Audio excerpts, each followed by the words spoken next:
Since October 7th, there have been weekly rallies for Israeli hostages outside the Vancouver Art Gallery. Hardly an event can go by without at least one passerby going into paroxysms of rage at the idea that we are holding a vigil for captives. Drivers roll down their windows to scream obscenities, or more often simply, "Free Palestine," which is fine, I guess, but they do so with an emotion that seems far beyond rational. I have watched people descend into absolute madness at the sight of a few Israeli flags. During a march down Robson Street, a woman standing on the second floor of a restaurant became the Tasmanian devil, waving her arms, shrieking at the top of her lungs, apparently out of her mind that a group of Zionists had interrupted her meal. Correct me if I am wrong, but this level of intensity is unknown in any other cause. People do not even bother protesting against Uyghurs in Chinese concentration camps, or 500,000 Syrians killed in a civil war in which their government targets its own citizens. Even the Russian attack on Ukraine does not elicit this degree of passion. Actual Ukrainians do not seem to be as visibly incensed about the situation in Ukraine as people with no familial connection to quote-unquote Palestine, or possibly even the ability to find the place on a map, demonstrate on this issue. This is not a quantifiable assertion, but the degree of passion unique to this one issue, not coincidentally involving Jews, is proof enough to me that something irrational is at work.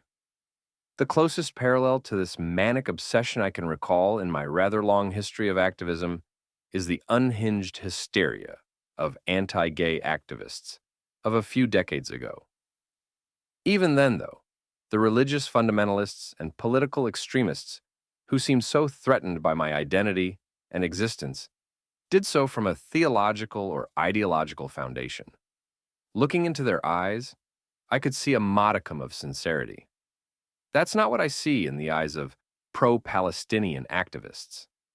It's pure, irrational hatred unrooted in any rational foundation. This led me to consider the parallels and differences between the family values activists of days gone by and the pro-Palestinian activists of today. Family values and free Palestine are both deceptive. They are hatred disguised as positivity, upbeat language used to couch ideas fraught with intolerance. In some cases, members of either group may believe they are advancing a positive agenda, but the substantive outcomes for the people on the receiving end, the Jews, because they are almost all Jews, who have free Palestine screamed in their faces, and the LGBTQ plus people who had family values waved at us to neutralize the legitimacy of our identities, is much the same. Let's not kid ourselves. People shouting, "Free Palestine," are having precisely no impact on life for Palestinians. What they are doing is making life difficult for Jews in Canada, or wherever. I cannot prove that this mania is evidence of anti-Jewish animus. Those who exhibit the hysteria cannot prove that it is not, and none of us are any further ahead. But anyways, all of this raises a major problem for we who support Israel and are allies to Jewish people. We do not have a slogan with anywhere near the power of free Palestine. Fighting anti-Semitism, while a positive thing to do, is, linguistically, a negative act. We are opposing something bad rather than endorsing something good. In fact, anti-Semitism is a double negative. Of course, a double negative is a positive, but that does not make it easier to chant. Which raises another question. Is chanting a constructive strategy? Probably not. But in the current climate of short attention spans and shouted arguments, the absence of bite-sized messages puts us at a massive disadvantage.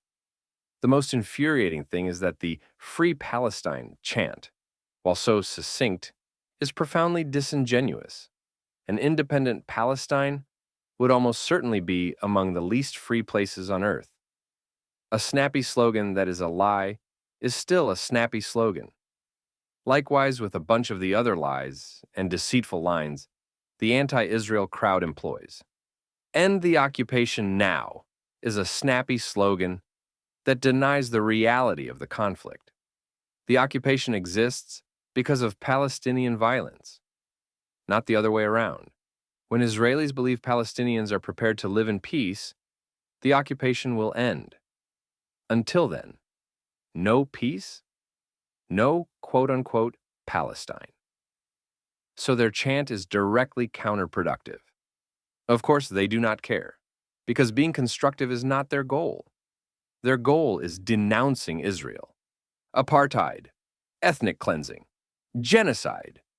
These obscene libels are likewise not aimed at advancing a productive future for Palestinians. Their goal is to isolate and demonize Israel. It does nothing to improve life for Palestinians. This is why the term pro-Palestinian, always deserves scoff quotes. Why don't pro-Israel and pro-Jewish voices have a snappy message? For one thing, Jews tend to be cerebral. It is a stereotype, but it is also true. Shouting slogans is not really a Jewish thing. I cannot help thinking, nevertheless, that this is one big reason why we are at a major disadvantage among the masses of ordinary people trying to wrap their heads around the issues at play.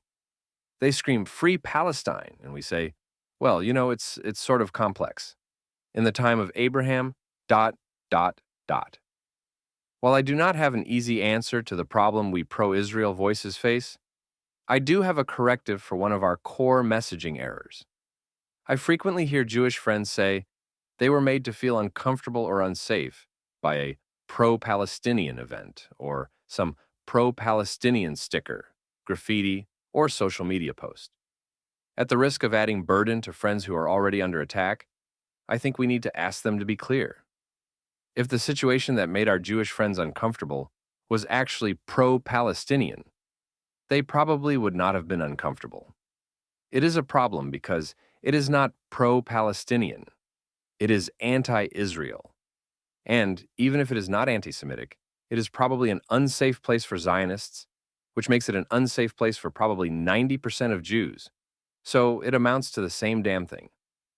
Pro-Palestinian is like the term family values in the 1980s and 1990s.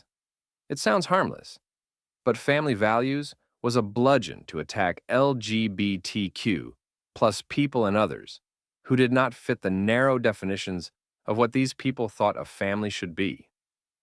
Put mildly, it did nothing to strengthen families, reduce divorce, or have any other impacts presumably pro-family people advocated. Pro-Palestinian is on par. It does not advance life for Palestinians. It attacks Israel without advancing any constructive solutions. In decades past, we rejected the term family values and called it what was, anti-gay hate. We need to do that with the term pro-Palestinian.